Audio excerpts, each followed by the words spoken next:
if you knew that history, but you don't know it, and it's not your fault.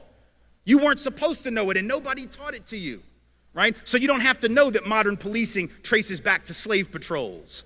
That black folks' first experience with law enforcement was having, you know who? Working class and poor white folks on horseback going around keeping black folks in line on behalf of the rich master that owned all the property.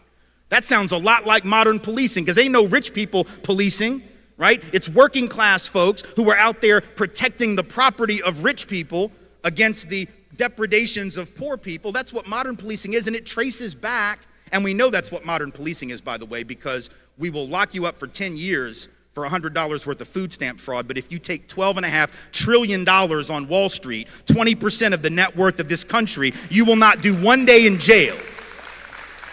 So we know that law enforcement has got nothing to do with enforcing the law. It's got nothing to do with good people and bad people, lawbreakers and the law abiding. It only has to do with controlling certain people.